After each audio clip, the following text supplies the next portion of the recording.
I mean, I think it's a good question you asked because it goes to like at a foundational level, what is my philosophy and why does it lead to this conclusion? Yeah.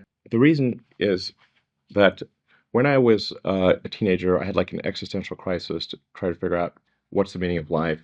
It doesn't seem to be any meaning. For me, at least, the religious texts, and I read all of them that I get my hands on, did not seem convincing. Then I started reading the philosophers. Be careful of like reading German philosophers as a teenager. It's definitely not going to help with your depression.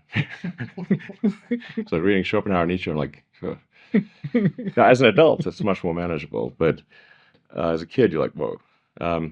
So then I was like, man, I'm just like struggling to find meaning in life here. And then I read Hitchhiker's Guide to the Galaxy, and basically what Douglas Adams was saying is that we don't really know what the right questions are to ask. Like the question is not what's the meaning of life. In the Hitchhiker's Guide to the Galaxy, and the Earth, it turns out, is a big computer, and its goal is to answer the question, what's the meaning of life? And Earth comes up with the answer 42. This is where the 42 number comes from. Okay. And 420 is just 10 times 42. Another magnitude. Yeah. In that book, which is really sort of a book about, it's an existential philosophy book disguised as humor, they come to the conclusion that no, the real problem is trying to formulate the question.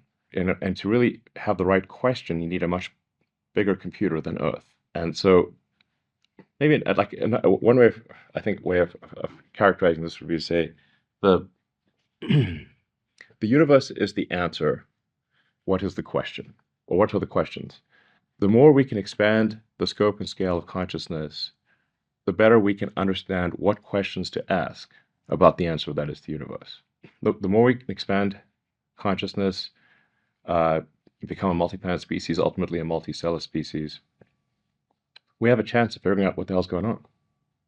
And so, and this is why I think we should have more humans and more digital, both biological and digital consciousness, and why we should become a multi-planet species and a multicellular species, is so that we can understand the nature of the universe.